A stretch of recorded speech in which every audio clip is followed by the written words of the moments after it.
Bonsoir tout le monde. Alors on va parler de l'organisation des villes parce que les architectures ne sont pas faites au hasard. Comme quelqu'un disait, il n'y a pas de hasard en politique.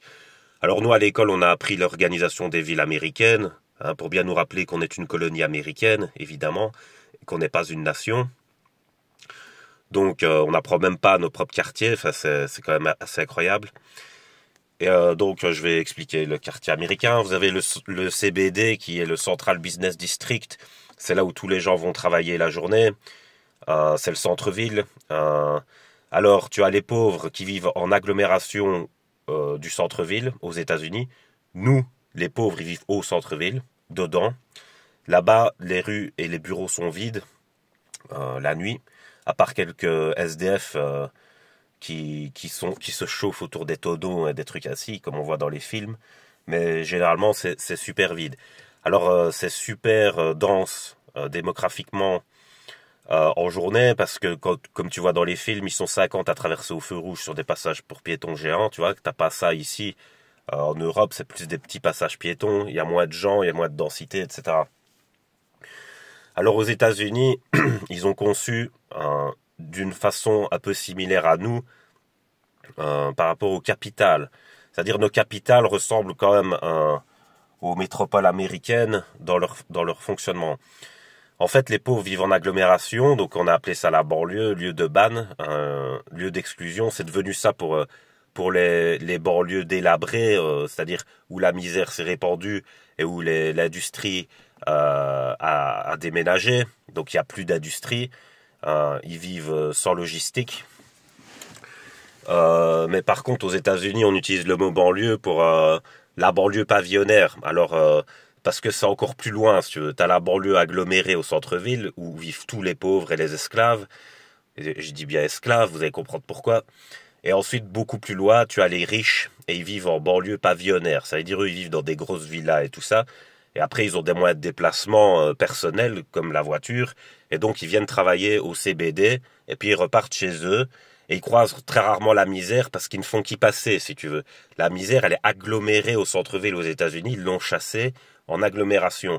Ici, par contre, la misère est au centre-ville. Donc, tu peux la croiser, tu vois. Tu croises tous les gens pauvres qui essayent de s'en sortir, les SDF et tout ça. Ils sont en plein milieu du centre-ville. Donc, tu peux faire les magasins et les croiser, tout ça, tu vois. Et je dis, moi, j'ai rien du tout contre ça. Au contraire, je dis, le problème, c'est la misère. Le problème, c'est pas les gens, tu vois. Hein, c'est ceux qui répandent ça, ce qui sont des criminels pour moi. C'est un crime, littéralement, d'assainir la pauvreté de manière volontaire, c'est un crime. Donc ces gens sont des criminels, qu'ils soient condamnés ou pas. Donc tu as ça. Euh, ce que je voulais dire, c'est par rapport aux capitales, tu as Paris et tu as Bruxelles. Alors, comme ils ont complètement abusé sur la, la dérégulation et le manque d'égalité dans le même endroit, ça a donné des villes complètement pourries, disons-le clairement. Paris et Bruxelles, c'est devenu des villes moches, infréquentables. Paris, ça a attiré tous les touristes, il y en a de moins en moins qui y vont. Parce que voilà, à Paris, tu veux faire quoi? Il y a même des rats et tout là-bas. Donc à Paris, quand tu vas à la Tour Eiffel, au Louvre, tu vas à Disneyland, je sais même pas si c'est à Paris, enfin si, Disneyland Paris. Et puis voilà, tu te barres, bon, il y a rien à faire là-bas. C'est juste le showbiz qui fait de la super pub pour faire croire que c'est une super ville, mais c'est une ville pourrie. Bruxelles, c'est pareil, c'est parce qu'il y a la commission, il y a des trucs, donc on te fait croire que c'est une super ville, mais non, tu vois.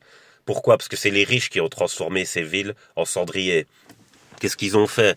Ils ont mis en agglomération la pauvreté déjà, donc c'est ça qui fait que les villes deviennent de plus en plus moches aussi. C'est que à Bruxelles, les esclaves, ils vivent pas loin de la commission et tout. Pourquoi? Ben parce que ils ont besoin de main d'œuvre, tu vois, ils ont besoin de majordomes, tu vois, ils ont besoin d'esclaves, ils ont besoin de prostitution, tu vois, des trucs comme ça. Donc en fait, tu as les villages pauvres et ils vont se servir de main d'œuvre dans ces endroits et puis ils laissent crever les autres, tu vois. Parce que regarde, on te dit ah tu trouves pas d'emploi, on te culpabilise ou je sais pas quoi. Mais en même temps, on te demande d'avoir des qualifications de répareur de satellites, d'être astronaute, euh, de savoir conduire un char. Tu vois ce que je veux dire. Donc, et après, ils te refusent, tu vois.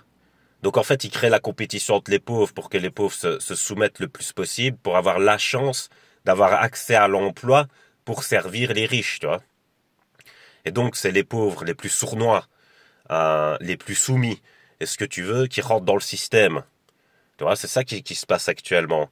Et en fait, ils laissent crever les autres, tu vois. Donc c'est pour ça qu'en banlieue, t'as une genre de schizophrénie où t'as les travailleurs, mais qui sont des travailleurs esclaves, qui servent les maîtres.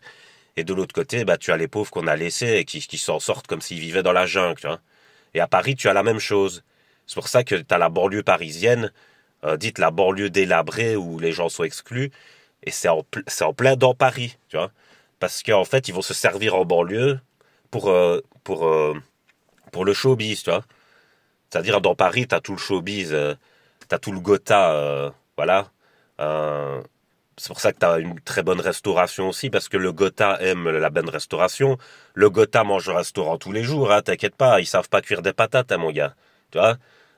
Voilà, c'est ça le truc. Donc ça, faut le dire, faut l'expliquer, parce que les gens ils comprennent pas comment sont organisées les villes. Elles sont organisées comme ça, tu vois. Et c'est malheureux que les gens ils sachent rien de tout ça, tu vois. Parce que pour moi c'est important, parce que la politique, elle fait pas ça au hasard, tu vois. Telle maison, il faut un permis de construire ou quoi, tu vois. Parce que t'as des anarchistes qui sont des génies en construction, mon gars. T'en as vraiment, c'est abusé. Ils veulent faire leur propre truc et la politique leur refuse, tu vois. Parce que soi-disant, ils entrent pas dans les normes ou je sais pas quoi, mais c'est parce qu'il y a des fois, ça les arrange pas, tu vois. On crée un paysage de tel ou tel type plutôt que ce que eux, ils veulent faire, tu vois. Et c'est ça qu'ils font, tu vois. C'est pour ça il faut viser l'indépendance pour pas servir ces dictateurs de merde, parce que c'est ce qu'ils sont. Et parmi eux, il y a même des criminels.